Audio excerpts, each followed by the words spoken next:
25 years, as an organisation, we have proudly developed, supported and delivered a very worthwhile and enjoyable debating program for young people. We hope that you agree. I thank and I commend all the hundreds and hundreds of debaters who have taken part in our schools program, not only this year, but indeed over the last 25 years. We are honoured to have the support and patronage of the Government of South Australia, His Excellency Chougle, and indeed past Government of South Australia. His Excellency will be presenting all of this year's grand final participants with a recognition medallion at an event to be held at Sacred Heart College on Friday the 4th of November. For 25 years, we have also been supported by Mr. Barry Newman, Executive Director of Adelaide Mint, who has supplied our medallions and trophies. I also want to acknowledge and sincerely thank our two long-standing supporters and hard workers for debating SA, James Chang, who's James Secretary, and for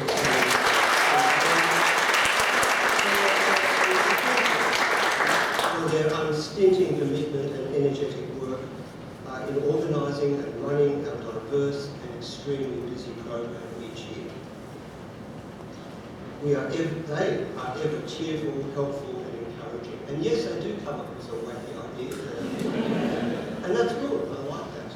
I also like being chairman, so I can say no. But I also thank all the members of, my fellow members of our board, past and present, for their wise counsel and their active support. I thank the army of parents, coaches, teachers, adjudicators, families and helpers who have over the last 25 years and now provided invaluable support in so many ways for all our debaters. I thank all our host schools for so generously over that time making available their facilities and their staff for supporting us in our debating evenings. Thank you tonight, particularly to Pembroke School, Principal Luke Thompson, Deputy Principal Tim Laurie, for making this facility, the Dorothy Yates Hall, available. I thank those Pembroke teaching staff and the grounds and maintenance staff for their assistance in setting up this venue. As many of you know, I was at this school working for 23 years. I loved my time here. I retired at the end of last year and it's fantastic feedback here, so I'm feeling a bit nostalgic. That's great. Thank you to our caterer, Jane Lamprey, and her crew for the wonderful food. I hope you enjoyed it, so let's give her a big thank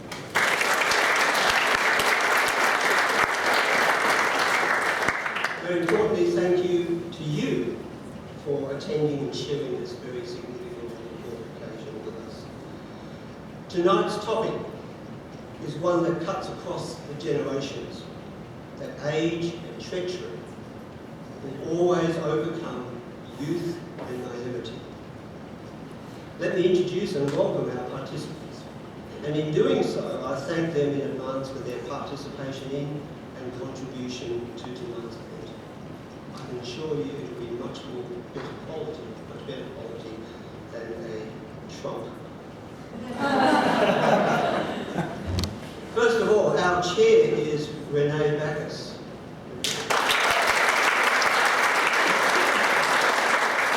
Year 7 student and experienced debater at Grange Primary School. Renee wants to be the Prime Minister, nothing like this. She wants to firstly take over Canberra and eventually the world. Sounds a bit like Trump, doesn't it? On the affirmative team, we have 3 formidable students who have been fantastic debaters over a number of years. On your program, Julia Cretton was due to debate tonight. Julia is completing her Year 12 here at Pembroke, where she is also the school's head girl. She's been a keen debater since Year 8 and also enjoys a range of activities. Unfortunately, Julia has been taken ill and is not able to join us tonight. Fortunately for the student team, they have a reserve, and that reserve is Ned Feary. Ned has generously answered the call to serve. Ned is completing his Year 12 at Pulteney Grammar School and was a member of this year's school, of his school's team this year, which took out the Senior Division Championship Shield. That's designed to intimidate you. He is interested in politics and trains and wants to be a mechanical engineer. Aasma Chougle.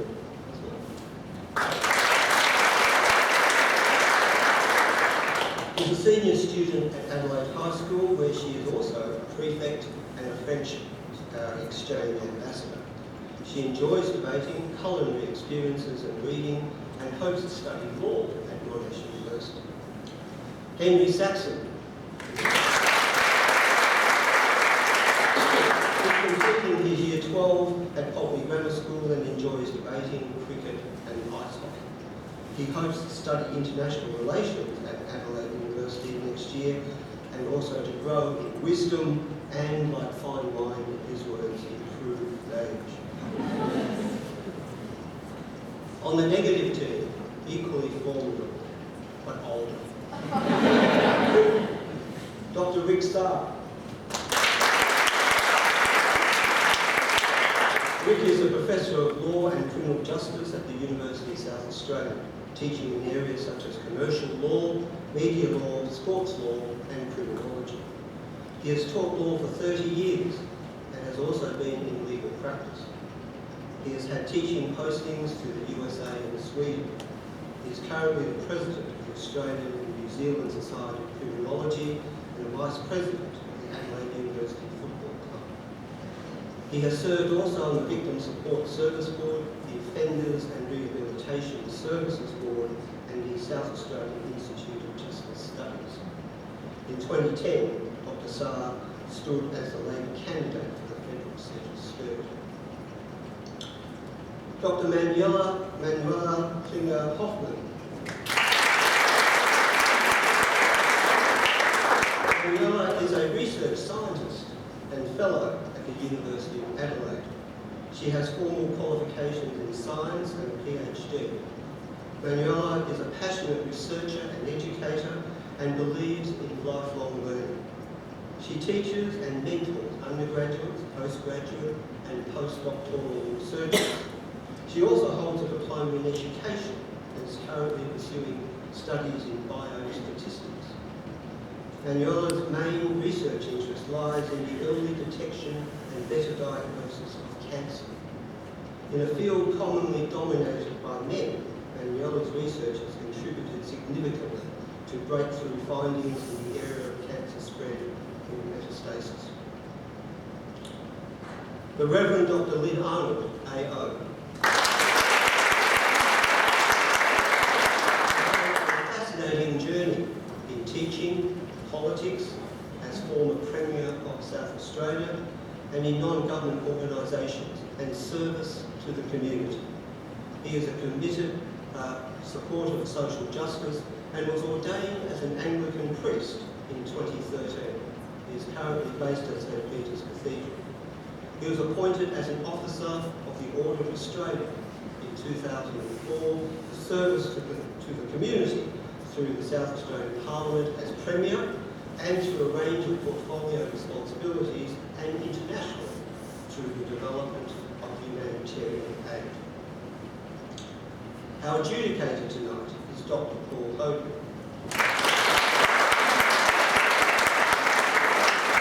Like our 6 debaters, Paul is a scary person as well. In his school days, Paul was captain of debating at Pulteney Grammar School. He continued debating at university and is an adjudicator with Debating SA. Paul has degrees in medicine, surgery, philosophy, mathematics and computer science from the University of Adelaide and currently works in the software industry. What a remarkable and diverse array of participants we have tonight. I think we're in for a very thought-provoking, articulate, engaging and thoroughly enjoyable exchange of ideas and arguments on a very topical topic that spans across 25 years and generations. So, all the very best to our debaters, and I hand over to you, Madam Chair, to begin proceedings.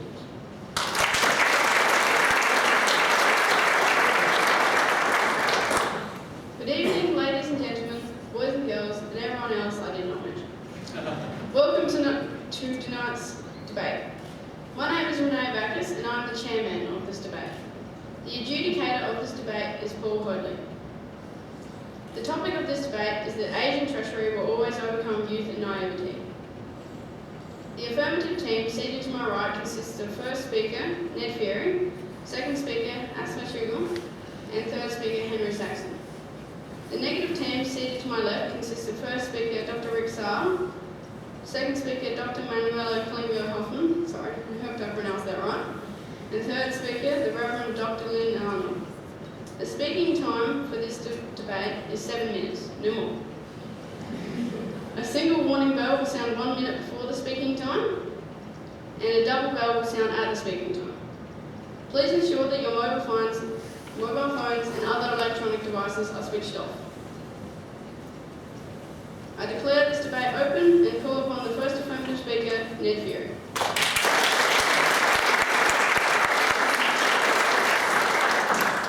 Thank you and good evening, ladies and gentlemen. As I'm sure you are by now aware, the topic for this evening's debate is that age and treachery will always overcome youth and naivety. As the affirmative team tonight, we strongly agree with this statement. We define age and treachery as the quality of deception and untrustworthiness that has been acquired from the extensive life experience of an older person. Conversely, the innocence which results from a lack of this experience is our definition of youth and naivety. Tonight, as first speaker, I'll be talking to you about how the age and treachery present in older people and how, historically, this has allowed them to deceive, imprison and even murder the young and the naive. Our second speaker, Aasma, will be talking about the flaws of the young and the naive and how this puts them in a position to always be overcome by older, more treacherous people. And our third speaker, Henry, will rebut the negative team's case and sum up our team's case. Now, to my own arguments. The fact that older people dominate our society is obvious. The average age of CEOs in Australia is 42, and most of Australia's members of Parliament are aged between 40 and 59. I mean, look at us right now. Did you know that each of the three members of the negative team are in a position of higher power and earn a higher salary than Henry, Aasma and myself combined? Now what's with that? It baffles me, to be honest. But I think it's their age. I think it might be their treachery. Now why is this? Well, older people know more, and they use their knowledge effectively, as they have learnt to over the course of their long lives. Younger people typically have stronger and more intact biological systems, but lack the more sophisticated pragmatics painstakingly acquired through expert practice. And in our modern society, these pragmatic skills are highly useful. Today, I'm going to go through some specific examples where treachery has advantaged older people and has allowed them to, in some way or another, overcome the naivety of the young. These examples are highly accurate, based in evidence, and are highly reliable for this debate. Some phenomena that fall under that broad heading are such that yoga is a form of satanic worship. Our scientists secretly don't want you to know that the Earth is actually hollow, and how President Barack Obama is in fact a space lizard.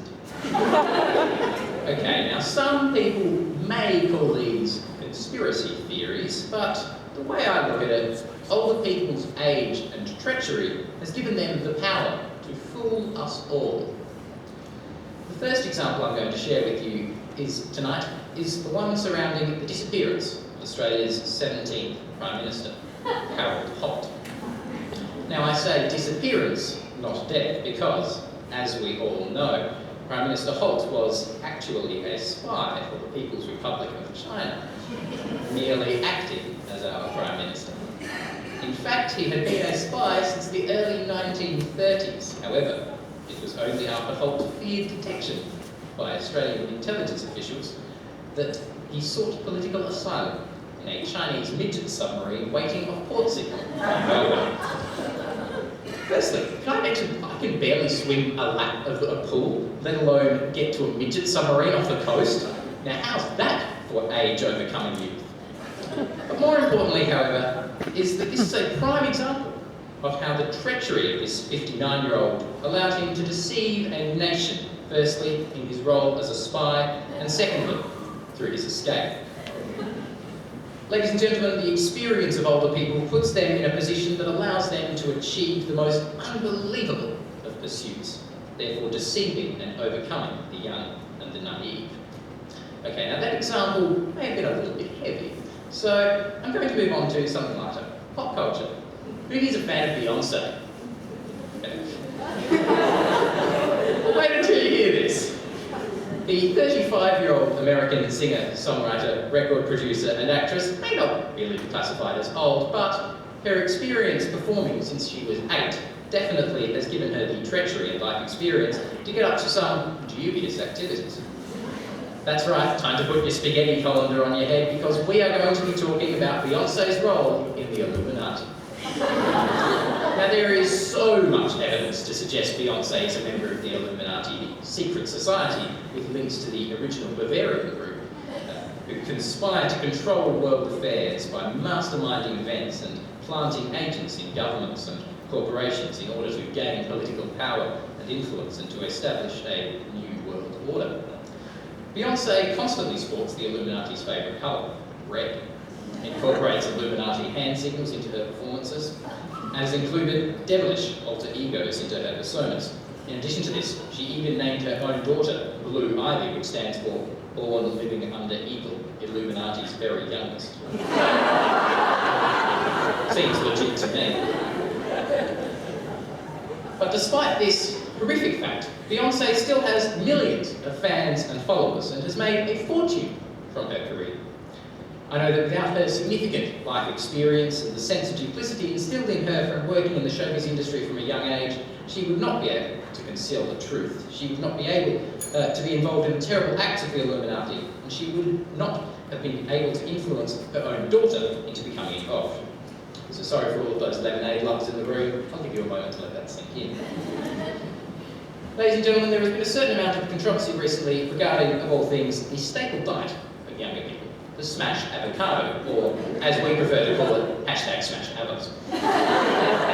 Housing affordability has never been worse, much in contrast to these old and treacherous baby boomers who had a much easier time.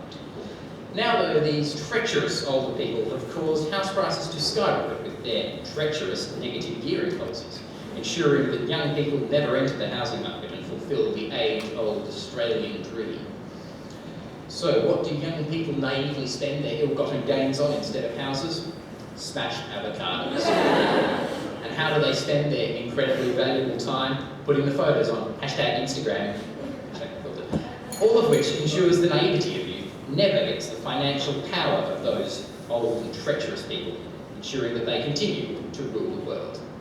So, ladies and gentlemen, from the most accurate of examples that I have shared with you tonight, I think it's clear that age and treachery will always overcome youth and naivety. And I hope I have convinced you of that. And if I haven't, well, I'm sorry. I'm young and I'm naive.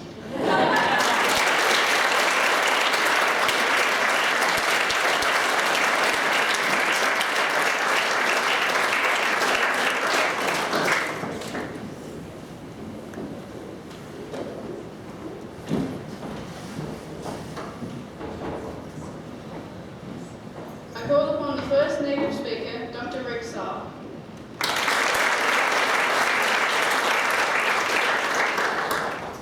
Madam Chair, ladies and gentlemen, well, all I can say after Ned's speech is to reiterate our team's line that youth and naivety will always overcome age and treachery. Why is that? Out of Ned's own mouth. Out of Ned's own mouth. Out of Ned's own mouth. For two reasons. One, because the Chinese in that submarine were all aged under 20. And the other thing is, I didn't understand a word that he was talking about. Which means he's got all over us at the moment, but we'll get him back. Here we go. Ladies and gentlemen, I'm asking you, if you're over the age of 20, those of you looking a little older out there, wouldn't you give your right arm to be again this age? Magnificent, young, youthful, naive.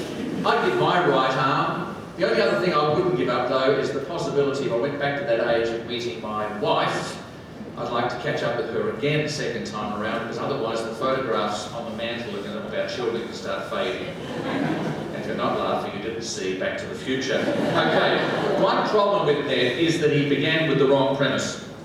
I can't agree with the premise of his speech. Older age is an asset? No, older age is not an asset, Ned. Exhibit A, our team. Number one, Exhibit A, me.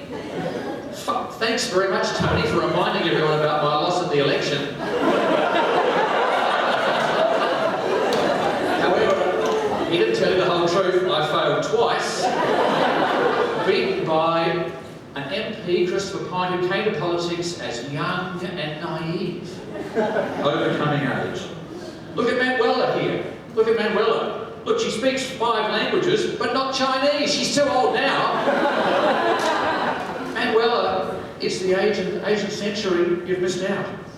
The Rev'd Lynn Arnold, the oldest of us all, failed to stay premier as long as Tom Playford. How bad is that? And now he's out to prove the existence of God. No success there. Too many atheists, Lynn. No, our age and the treachery, I can tell you, is not good. In planning this debate, we sat down, we had a treacherous idea about looking at Facebook for the background checks on this team. Looking at that afternoon, it was a sad, sorry lot. We were and we are. No, far better to be young, naive, fearless, trusting, not beholding to rapidly dating ideas. Look at the doggies in the grand final. What do we hear about them? No, they're naive, they're young, there's no game plan. They're up against that experienced team from Sydney. Who won? It wasn't the death knell to be young and naive. In fact, they won against the experienced. Anna Meares, fearless, young, naive, world title cyclist. Mozart, young, fearless, naive, musical genius. Jesus, young, fearless, don't listen to this, Lynn, naive, saviour. On the other side of the coin, what do we have? Older, aged, treacherous. Who have we got? Donald Trump. Aged, experienced, treacherous, world's worst haircut. Cruella de Vil, aged, treacherous, spotty dog napper. Joseph Stalin, aged, treacherous, dead. Voldemort, aged, treacherous. If you haven't read Book 7, spoiler alert, dead. Let's not be misunderstood. The future is only survivable, my friends. The future is only survivable. Survivable if we start afresh. What do the old and treacherous say? Ah, it ain't broke, don't fix it. What's wrong with a landline? What's wrong with the ABC plus channel 7, 9 and 10? Why do you need electronic car lock? What's wrong with coal-fired power? What do the young say? The young, the naive, the trusting, the future. What do they say? No problem, I can Google it. Hey Dad, still using Internet Explorer? Want a relationship? Look me up on Tinder. Who needs to go to the lecture tonight? It's recorded, it's on my laptop. Beautifully naive. In fact, they're so naive, they think they're going to win tonight. Let's get to the facts. Let's get to the facts. The world that gave us our experience gave us our treachery. Our experience now is good for nothing, with the new world coming together faster than anyone would have predicted. The old world our experience was based upon is now dead, buried and cremated. Only the naive can tackle the new. It frees them up. Look at them. They're freed up. They're still smiling. And I'm destroying their argument. Ladies and gentlemen, I'm almost excited to be sitting down, but I haven't heard the bell yet, so I'm going to go a little slower. I'm excited to be sitting down after Ned's wonderfully, wonderfully naive speech. And the next speaker you're going to hear too, young Aasma here, how wonderfully naive she's going to be as well. How magnificent, how naive, how young. Can I say that again? Wait for the bell. How naive, how magnificent, and how young. And I stress the point, young, magnificent, naive, and young. It's the better option, it's the only option. As Einstein once said, when he was young and naive. We cannot solve our problems with the same thinking we used to create them. All I can say, ladies and gentlemen, is cut off my right arm right now.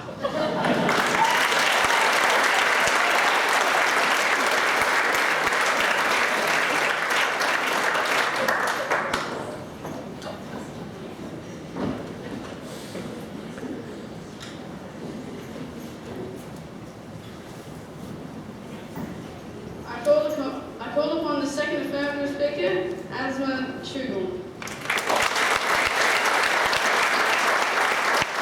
It is a truth, universally acknowledged, that age and treachery will always overcome youth and naivety.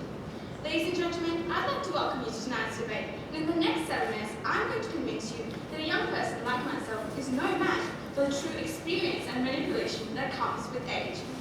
I'd like to begin by pointing out flaws in the opposition's argument, except I can't seem to think of anything. Must be because I'm young and naive and they're old and treacherous. Ladies and gentlemen, young people in the 21st century are simply too inexperienced and much less proactive compared to their older counterparts.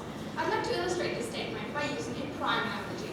We have amongst us tonight the Honorary Dr. Lynn, the former Premier of South Australia. Now, his achievements don't just stop there. Dr. Arnold has a PhD in social linguistics. He has performed outstanding humanitarian work for World Vision SA.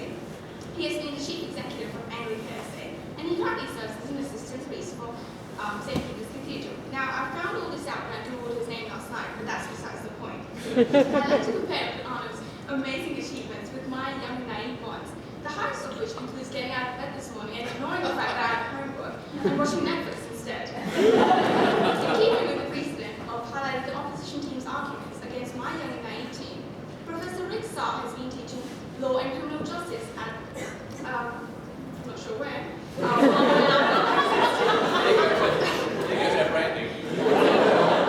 One could assume that with such heavy involvement in the legal field, you come across politics quite often. Politics for young people is worse than calculus on a Monday morning. I discovered last night that 55% of young voters remain undecided on their voting preferences the night before the 2016 federal election. And what's surprising is, or unsurprising, is that most of them ended up voting for the Saxon marijuana party. I mean, do you really expect us to take the future of our country seriously? The younger generation has become a lazy generation. How do you expect a generation that gets easily invested in Pokemon Go or the recent clown push to have the patience to objectively tick boxes and decide the future of our country? Moving on, we have this Klingler-Hoffmann, whom I believe is a senior research fellow. I mean, the patience and resilience you've had with your research into molecular and cellular biology, some of us young and naive people don't even have that much patience sitting out biology classes extracting DNA from rhubarb or something. On to my second argument. We often express that we are defined by our history, and history has proved time and again that a young person's naivety subjugates to their device. Take, for example, Rosalind Franklin, one of the most renowned women in history known to discover the structure of the DNA. However, Franklin was robbed of her discovery by James Watson, Maurice Wilkins, and Francis Crick, who treacherously won the Nobel Prize in Physiology or Medicine. Now, if Franklin hadn't been so young and naive, she probably wouldn't have been deceived so easily. Naivety has contributed to not only Franklin's, but countless other investors' chance at receiving recognition because some old fellow was treacherous enough to claim the fame. The ancient Egyptians summarized young people's situation perfectly, I believe. They said, "We live in a decaying age. Young people no longer respect their parents. They are rude and impatient. They frequently inhabit clubs and have no self-control." Yes, even the ancient Egyptians knew just how hopeless young people really are. I mean, instead of spending time with our families and enjoying the great outdoors, young people prefer to switch between the same 3 apps until we settle on messing around with Snapchat filters or something. We'd rather catch Pokemons than look both ways before crossing the road. I mean, they even issued a police warning. We still didn't listen. To convince you even more of just how naive young people really are, I'm going to turn to one of the most reliable sources out there, fiction. A prime example of age and treachery overcoming youth and naivety would be the tale of the Trojan horse. I know the story's been beaten like a dead horse, but seriously, who accepts a wooden horse as a peace offering? In fact, there's evidence that the gift from the Greeks was actually a battering ram shaped like a dead horse. However, the naive people of Troy still accepted this gift as next, and their entire city is then destroyed because of their naivety. Another fictitious example of naivety that's been beaten like a dead horse would be good old Romeo and Juliet by William Shakespeare. In the span of 3 days, a 13-year-old girl and a 21-year-old boy meet at a massacre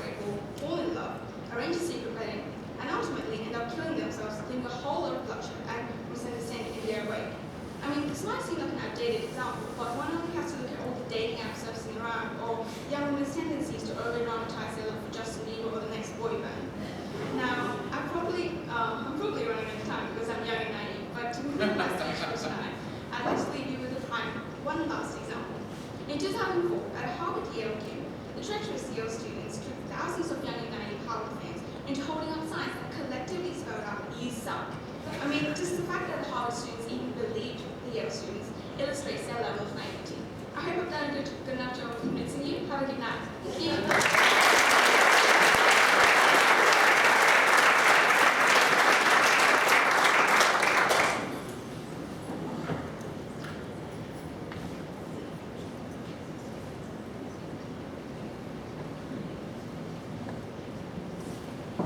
I call upon the second negative speaker, Dr. Manuela, Klingler-Hoffmann.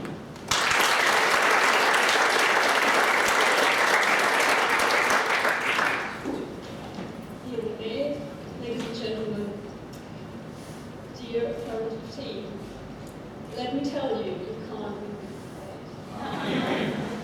And I can tell you a few reasons why I can't do this. First of all, I look at my teammates, how intimidating they are and how experienced they are.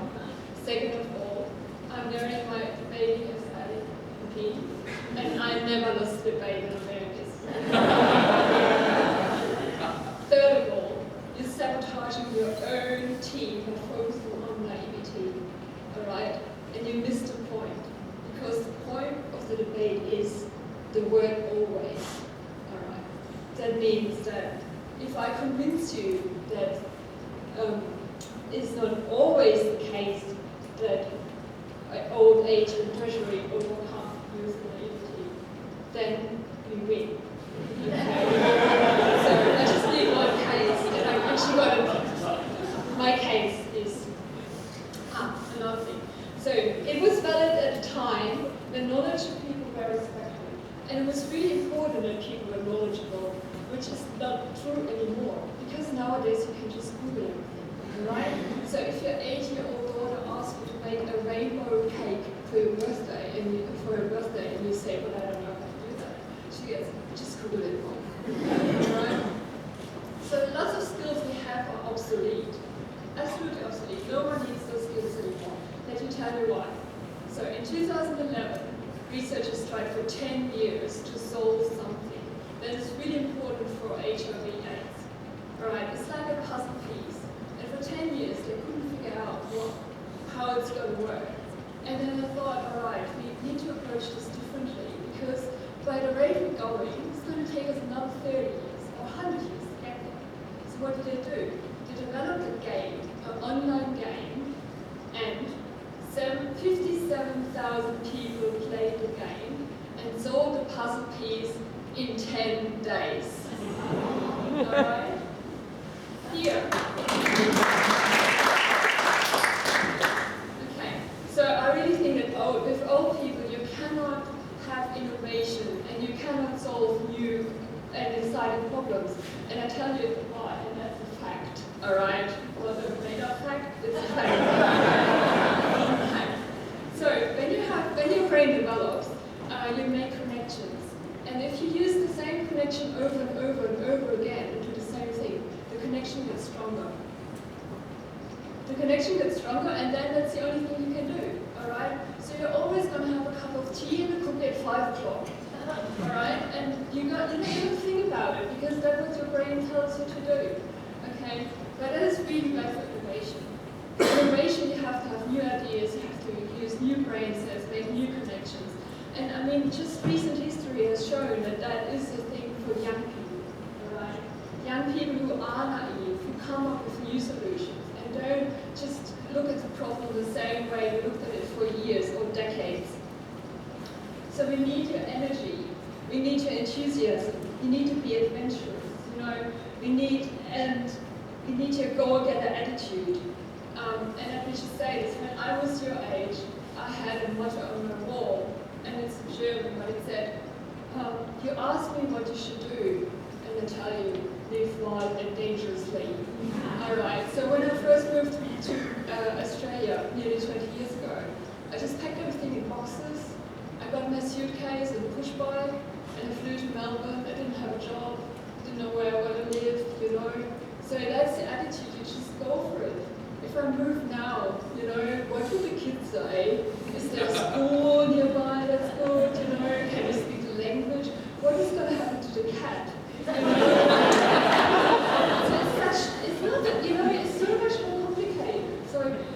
really, so we're going to win this debate, but you're winning live.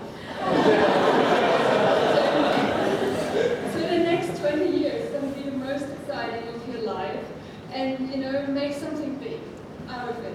Like Mark Zuckerberg, just develop Facebook or even speak of Snapchat, and yes, sometimes you will encounter that old people stick together and they close ranks and try to hold on to their power, because we're not innovative anymore, and it's all we can do is just stick together and huddle and hold on to our, but then just stand up to them. Now everyone knows who would have deserved the Nobel Prize for the year's name, right? So call him out on it. And the last thing I want to say is like one of my favorite quotes of all times. So for us old people, it's from Bernard de Chartres from 1100, and he said that all of us, like we moderns, are like dwarves perched in the shoulder of giants, and as we're able to see more and far further than the later. And this is not all because of the acuteness of our sight or the stature of our body, but because we carried aloft and elevated by the magnitude of the giants. So us old people invite you to stand on our shoulders and see further than you've ever seen before.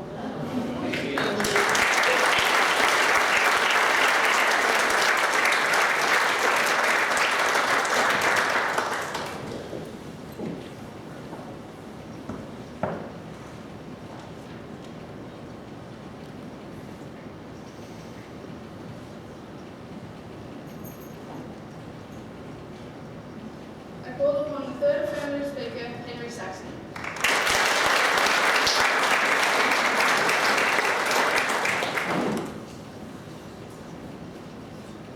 Sorry, just give me a minute.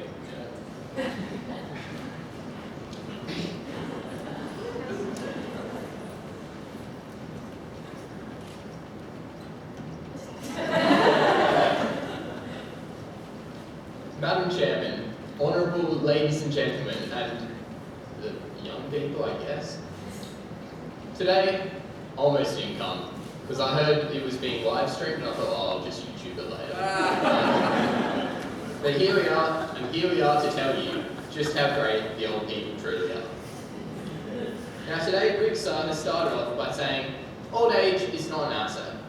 I'm sorry, but my grandmother is in the audience tonight, and I'd like to say that she's the best person in our family.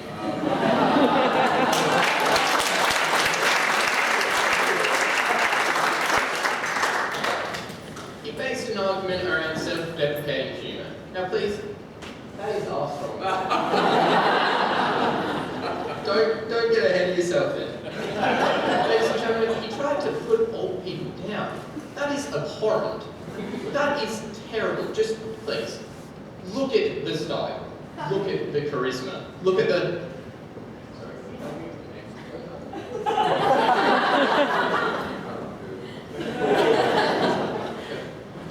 Look at the beauty. That pin, Manuela, stunning. Ladies and gentlemen, the self-deprecating humour. We don't know a lot, we're pretty naive, but we know one thing, and that's how to put ourselves down. Ladies and gentlemen, they also tried to use the pop culture reference of Voldemort in Harry Potter. Now, Voldemort, Harry Potter, that's sort of what I know. Now, Voldemort dies, and Harry does it. You would think, oh, it's because Harry's the young guy, he's the hero, he's all up and about, he's so young and cool. Ladies and gentlemen, it is not Harry, it's old Dumbledore. If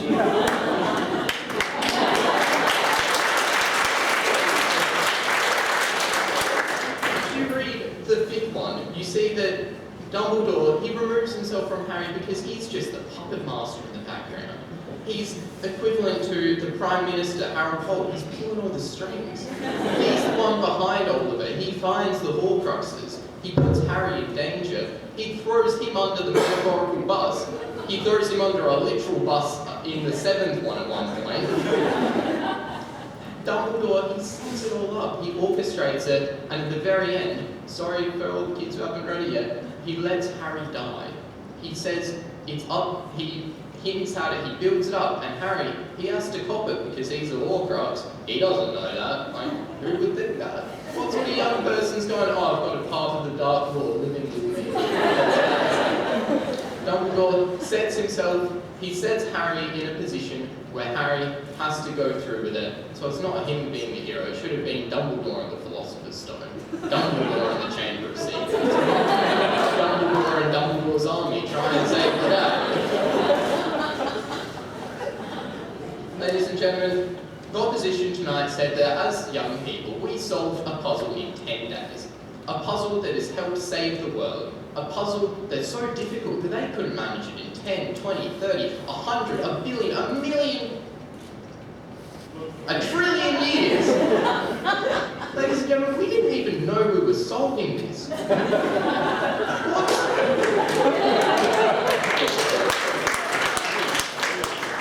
Ladies and gentlemen, we got duped into helping people. It's outrageous. Only an old, treacherous, wise, great people, as they are, would be able to set that up. How dare they? Ladies and gentlemen, they've also told us to live wild and dangerously, or as I like to say, lebe wild und gefährlich.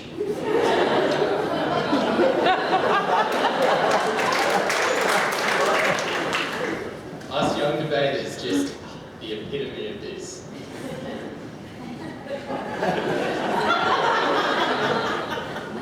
So tonight, after our great night on the town debating, after we accept our defeat, because as they've stated, we can't win. And it's very true, because in our naivety, we can't stand the test of time. We can't stand up to the old people. It's only when we are the old people that we can stand up to, well, ourselves. By the time we're the old people, there's new young people to put down. By the time they're there, we're the treacherous ones, and we've figured out what we've done wrong, and we can sort it out. Right now, I don't know what I'm doing. I'm hoping that in 25 years I'm invited back. Hopefully I'm old enough. 25 plus 18, I think I'll be old enough to sit on that side of the argument, and maybe then we'll win. But until then, I guess we've just got to have a bit of fun. Do you guys mind if we take a selfie?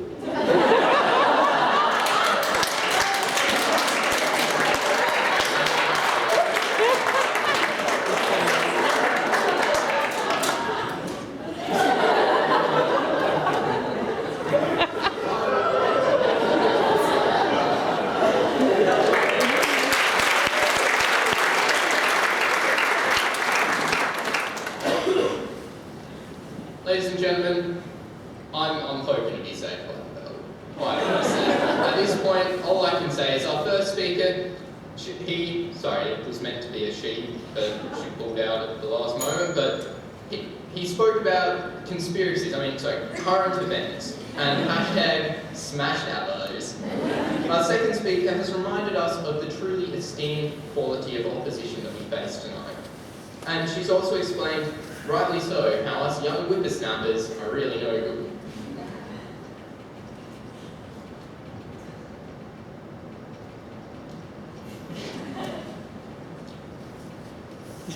I guess that's all. That treacherous trio, they've got us trumped.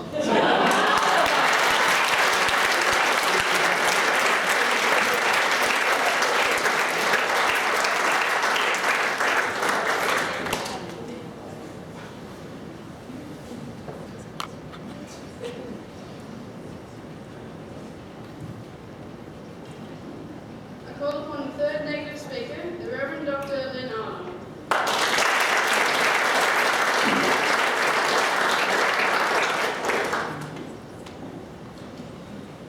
Thank you, Madam Chair. Well, talk about treachery. Henry, as the third speaker, has managed to use the treachery of youth to really dig right into our team. I felt a bit like Sheldon did in The Big Bang Theory when Amy spoiled Indiana Jones for him by saying Indiana Jones was irrelevant to the whole story. You've done the same for Harry Potter. And then, just when we thought, well, this is going to be a fairly innocent sort of night because they're the innocent, naive team, and so they will come with fairly innocent approaches. You throw Nietzsche at us. How below the belt can that be? Well, the topic is that age and treachery will always be overcome by youth and naivety. I was a little amazed that my colleague, the lawyer, didn't come up with the proposition that beyond reasonable doubt is something that has to be always proven. In fact, it took Manuela, our second, to use a scientific approach to highlight the flaw in the proposition. Will always overcome. Not may, not even should or could, but will always. There's absolutely no nuance there, and that is the Achilles heel of the proposition. And I really feel sorry for the team that you have had to have such a bad topic that can allow for no room to manoeuvre. Very well in that space. Now, I want to give some examples how to disprove that. Because all you need is one example that I will give to show how it will not always overcome youth and society. The first one is myself. I was once upon a time young. You may not believe it, but I was at Lynn. I was active in the anti-war movement of the late 1960s, in my teens, and I was youthful and naive, and I was accused of being that by many others, and we were taking on what we felt was the treachery of the world that was fighting what we argued was a very unjust war. Did we lose? The proposition said we must have lost, because we were young and naive, and the treachery of the powers that be were old. And we did not lose. Now, that sometimes meant we lost seemingly along the way. I was arrested 4 times, went to jail once. Peter Gers has once often made the comment that I was the only premier to have gone to jail, not the only premier who should have. The other example I want to use is a much more serious one. Joan of Arc, who was executed at the age of 19. Now, if ever there was somebody naive and youthful, and who you could argue was a victim of age and treachery, it is surely Joan of Arc. Well, I argue that she was not defeated. She was executed, which is a kind of defeat. But if you actually look at her, who do we remember today? When I said the name Joan of Arc, I'm guessing that everybody in this room knew who I was talking about. Joan where? Who was that person? You would know who I was talking about. But did you know the name of the people who did her in, who vested her? Did you know the name of Philip the Good, Philip the Bon, who was the leader of the alliance, who betrayed her, who betrayed France? And then when they went busy betraying France, they betrayed England. And then they betrayed Joan on the way. Philip the Good, some name, isn't it? And did you know the name of Pierre Cochon, the Bishop of Beauvais, who was the one who presided over the trial where she was found guilty and then executed as a result of that? No, of course not. So in the annals of history, Joan wins.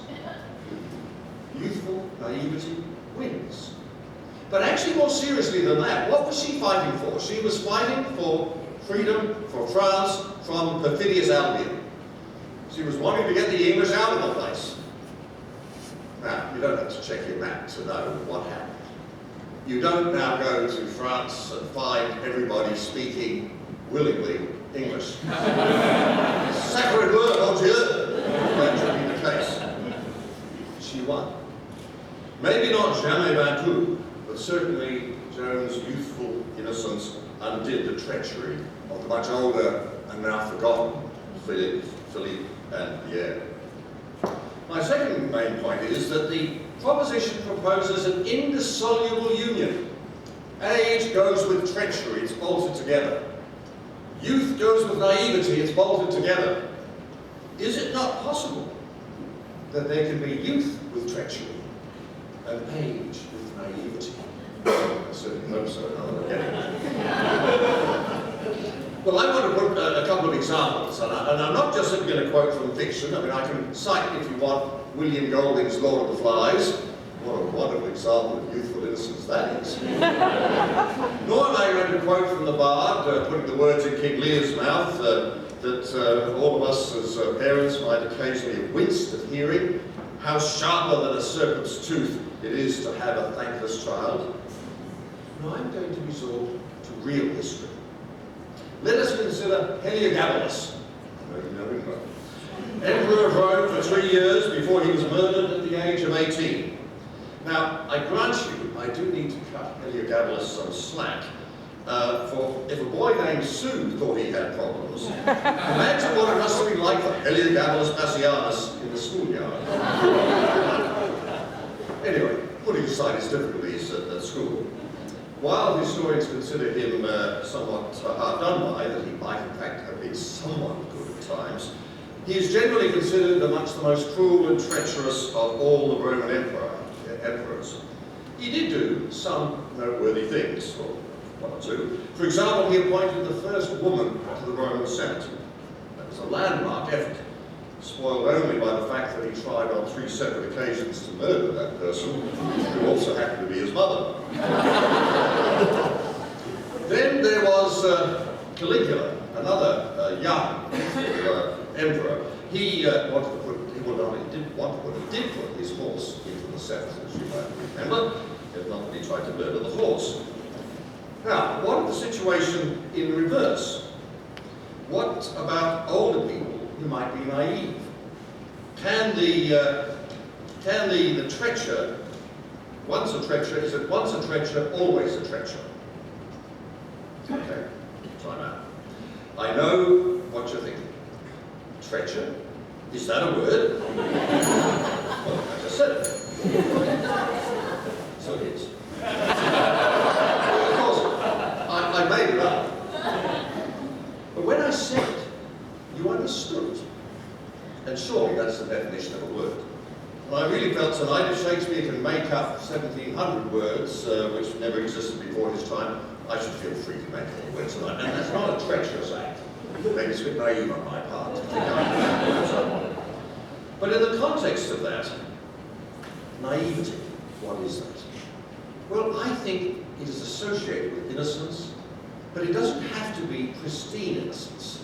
Pristine innocence, which is that first flush of innocence of youth, of childhood, of the navel-born state, it is something that can be not just lost or sullied. I want to argue it can be gained or regained. And again, I don't want to gloss over what people may have done by simply rewriting stories of people in the history books. I don't want to be like the person who once said, I knew Doris Day before she was a virgin. What I want to put before you is the possibility of real and profound change from treacherous pasts to futures that might be deemed naive or innocent.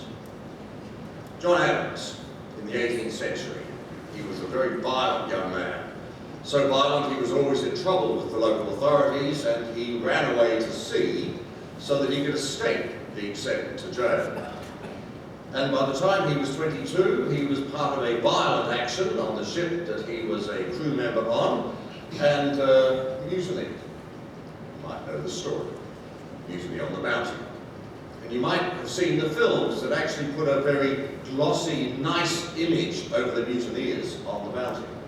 And you may say, oh, this poor, hard done by crewman of that ship, Fletcher Christian and his crews, with that really awful, treacherous Captain Bligh.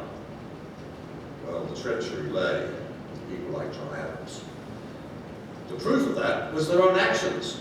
In his 20s, he was then on Pitcairn Island, and with the other mutineers, and within the space of a few years, all of the mutineers were dead, not of natural causes, not of age.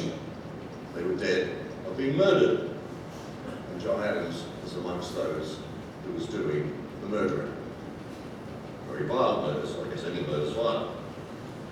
And yet, it is that same John Adams who we remember today. If you go to Norfolk Island, if you go to church on Norfolk Island, the Anglican Church of England Church, they call themselves the Anglican Church on Norfolk Island.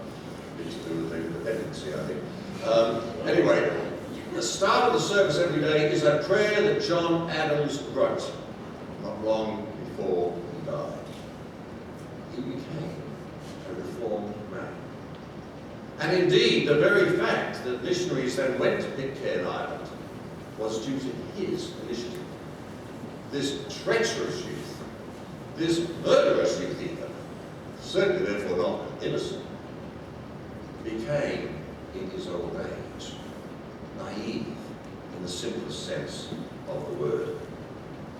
And one can consider another case, Nelson Mandela, who was found guilty of sabotage and treachery against the government of the day. Now, whatever you think about the odious government that South Africa had at the time, and odious it was, and deserved to be brought an end to, the strict definition of overthrowing a state is treachery. You are a traitor. So the young Nelson Mandela was a traitor. He was treacherous.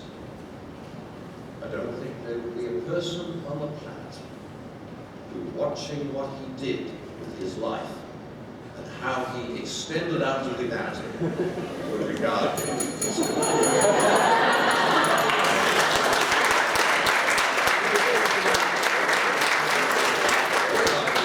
just very quickly. The proposition before us is not something that you could have supported, that age and treachery might in some circumstances, but not others, overcome youth and naivety, and that in any event treachery and naivety are prohibited by anti-age discrimination legislation, solely attributed to one age group or another. Therefore, since it's not that, I ask that you reject it.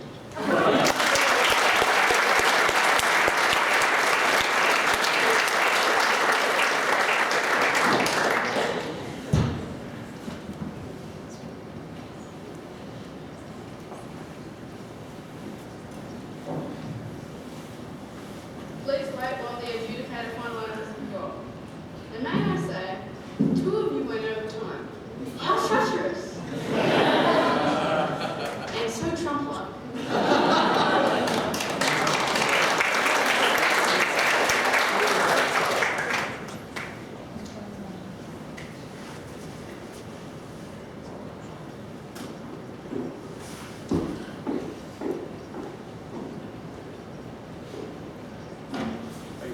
Madam Chairman. Good evening, ladies and gentlemen. I suddenly feel like a comedy support act that's been mistakenly booked to appear after the main event. So if I can't be funny, I'll at least be brief. What a pleasure it is to adjudicate such a great debate to mark such a fantastic milestone.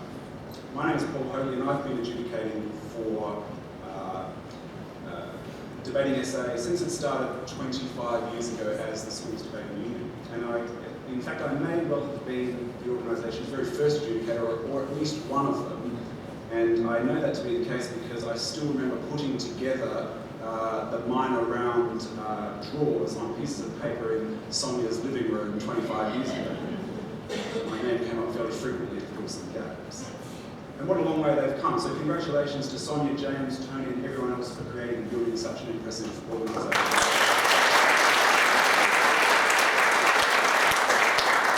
I think we heard a textbook debate from 6 great speakers. Let's very briefly go over each of them in turn. So Ned set the stage, telling us that it would be all about deception and untrustworthiness versus innocence, and gave us some excellent examples of age and treachery, including the disappearance of Harold Holt, Beyonce and the Illuminati, and baby boomers' control of the housing market. I'm not sure which of those were true, but they were all very good. Rick Sarre turned Ned's arguments back against him with a revelation about the Submariners. He proceeded to dismantle his entire team, his own team, as evidence for his own case. Aasma continued on the theme of self-deprecation and went as far back as ancient Egypt to find criticism of the young. Manuela Klingler-Hoffmann went back to basics and pointed out the imperative of the word always in the topic, which was a good tactic. Henry, great rebuttal mixed with what I think we'll term from now on as an appeal to grandma. Worked very well. He went on to impress us with his extensive knowledge of the Harry Potter universe. Lynn Arnold concluded for his team, going back to that word always again, and provided us with a couple of convincing counter-examples. So the winner by the proverbial narrowest of margins is the treacherous trio on my left. I think that's more than enough from me, and congratulations again to the entire organisation for such a fantastic milestone. Well done.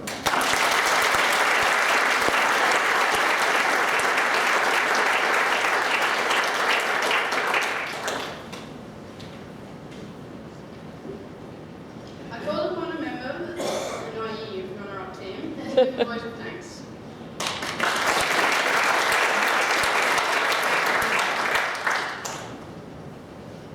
Firstly, I think we've done pretty well then.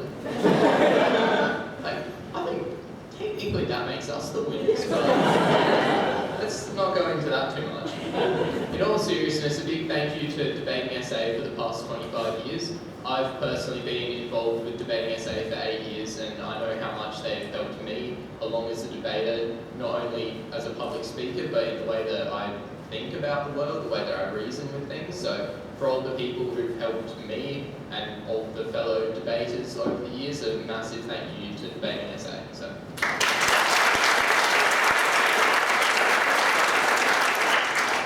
As always, a big thank you to the adjudicator. It's always great having the feedback, and hopefully we can get the appeal to grammar in the adjudicator's manual. To the opposition, a big thank you to Lynn for stopping the war.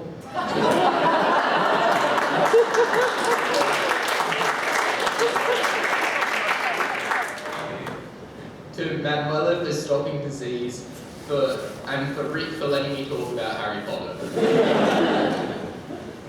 Finally, the biggest thank you to the audience. Without you guys, it would be a very awkward evening for us. And within the audience, to our families. So this is not just for me personally, but for all the debaters who've been with Debating SA for 25 years. They're the most helpful people to us. We run ideas past them all the time. For me, Dad's always been in the car, and I've always been trying to fire rebuttal at him. He's just going, Henry, just please shut up, I want to drive. It's stuff like that, and having your support is the most appreciated thing for all of us. So on behalf of all the debaters who've been through Debating SA, thank you to you guys, and enjoy the rest of your evening.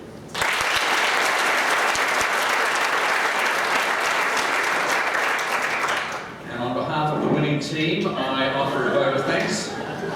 First and foremost, to Tony for hosting us tonight, Sonia for suggesting this and inviting the two teams to come together in this way, Renee for excellent chairing tonight, to Dr. Hoadley for a marvellous outcome.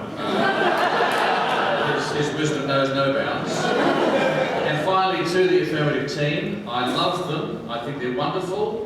They argued their case without knowing it. They spoke German without learning it. And finally, to the Reverend Arnold, but if you're going to a sermon of the Reverend Arnold, take a cut lunch.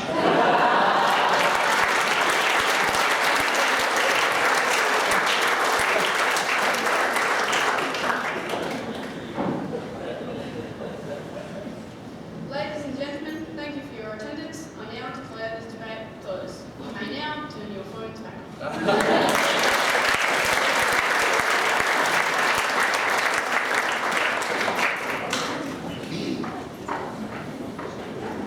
We'd like to thank participants tonight for giving their time, especially for the students who this is their time for their exams and things like that, so we're especially thankful. So we'd like to do some gifts. So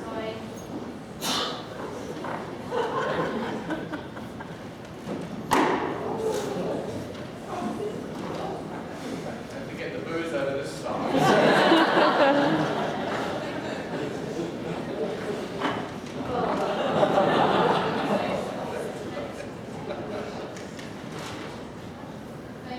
thank you for putting up the time as well.